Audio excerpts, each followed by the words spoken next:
Hey guys, this week I'm answering some of your questions that you've sent me, and I like to do videos versus trying to send a ton of DMs. Everyone else can benefit from your questions as well. So let's dive in. What's the best way to keep from being abused by narcissists? So the person that sent me this, he was struggling because his father had been a narcissist. Now he has a relationship with a friend that is a narcissist, and he wants to still stay in contact with them, but wants to be able to have a relationship. And here's the thing, is that in order for you to establish healthy relationships with narcissists, you first have to go through recovery. If you try to say, and I'm going to use my life as an example. So when I went through and realized my parents were narcissists, number one, going through recovery, you have to separate yourself, because at that point you're addicted to abuse and you've got a lot of trauma and CPTSD.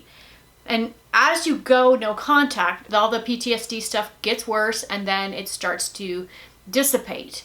You can't go through all of that process with staying connected with them because you're going to be consistently abused. So you have to remove yourself from the abusive situation temporarily in order to go through that healing. You also have to go through the whole recovery of learning how to love yourself, figuring out who you are so nobody else can tell you or determine who you are, because you know who you are. You get a lot of self-respect and you're able to set strong boundaries. Now for me, when I was younger, I tried to set boundaries with my family, but it never worked. It wasn't until I was able to go through recovery that I was actually able to restore myself and set strong boundaries. And the fact of the matter is, it's a spectrum disorder, and there are some people that you cannot be in contact with without them abusing you. And for my family, they were so extreme in narcissism that I can't be around them because they will not respect any of my boundaries. And so you have to make that decision for yourself, but you have to at least temporarily go no contact. Now, the other thing is that I realized when I was going through this process that all of my friends were narcissists, because that's what I was used to. And I'm very much of an empath, and my whole life was built around giving to them, constantly giving. And I wasn't charging money for it. I wasn't doing any of that. People were just take from me consistently throughout my life. They were always coming to me for help, and I was always just like bending over backwards for them. I had to remove almost all of my friends from my life. I removed everybody from Facebook. I removed just everybody. I moved out of state and I started over. And that is very, very difficult, because starting over with, removing family and removing friends, new slate, bringing myself through recovery so then I could establish healthy relationships.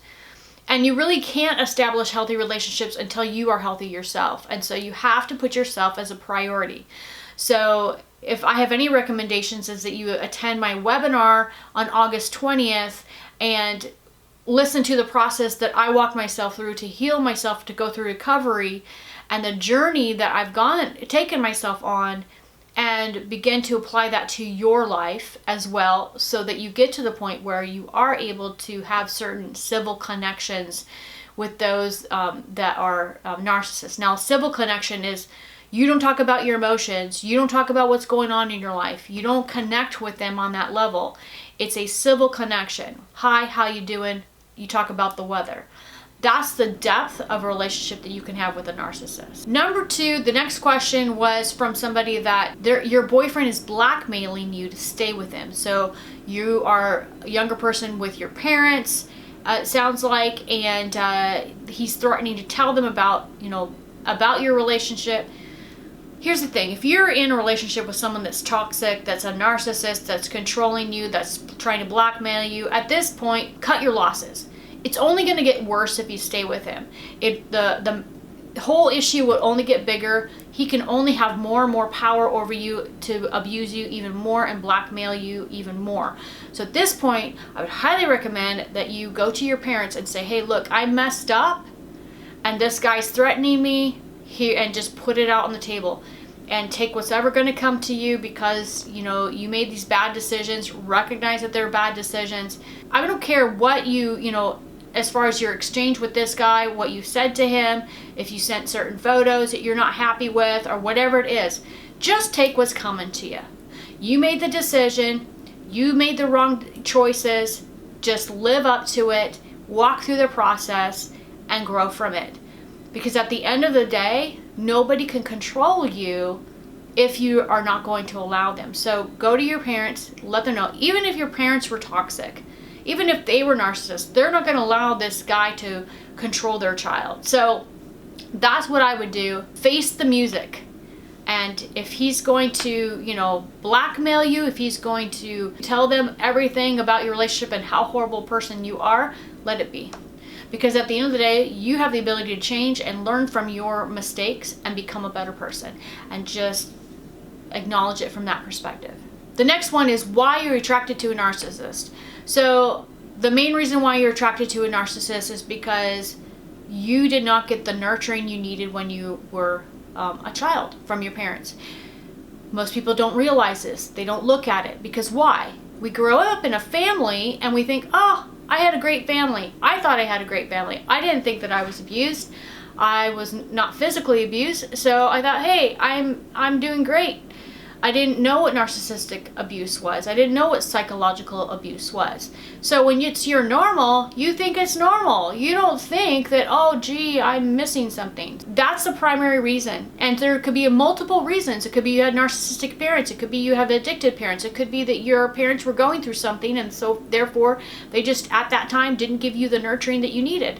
And so then you grow up with this emptiness inside and you begin to try to resolve it as an adult. I'm going to be talking more about that in my workshop if you attend on August 20th. And if you is past that date, you could possibly get into the recording. The last question was training to be a coach. So there was a young lady that saw what I was doing and she wants to do what I'm doing and she wanted to know, if I provide any training around becoming a coach. Now, I do provide training on how to become a coach as far as what skills and abilities and training you have now, and I teach you how to market your business online. I teach digital marketing. I have several programs in that if you're interested in that. As far as training for narcissistic abuse and helping people recover from that, the training that I've done, first of all, was I went through a program from Robbins Maintains. It's Tony Robbins, Core 100 training where you go in, you take the training that all these psychologists came together and they created basically this program that helps you to get people to get breakthroughs. And it's about $4,000 to go through the program, but that's one of the ones that I did training through, and it's great because you can help heal marriages, you can help people lose weight. There's so many different things that they train you on. I just happen to focus on narcissistic abuse right now because that is, one of my experiences that I've walked through. But I've gone through all that training, and then I think you said that you had some schooling in psychology, which is great. I did the same thing in counseling psychology. But in addition to that, there's many psychiatrists out there and psychologists that are not trained, even if they're trained in personality disorders, they're not trained in the healing process of narcissism and narcissistic abuse. So the one person that I would highly recommend is Dr. Carol McBride. She actually does provide a program for those that are psychologists and psychiatrists that will teach you how to bring people through the healing process. And I definitely took advantage of that, and that's something that, why I do the program that I do, because I've been able to learn from her. So that's something that I would recommend as well to look into. And if you need help with, growing your business online and learning how to get clients online and all of that, you can check out some of my programs. I have another YouTube channel. I will link down below. You can check out and some of the things that I offer. So guys, thank you so much for watching my video today and subscribing to my YouTube channel, and we'll see you next week.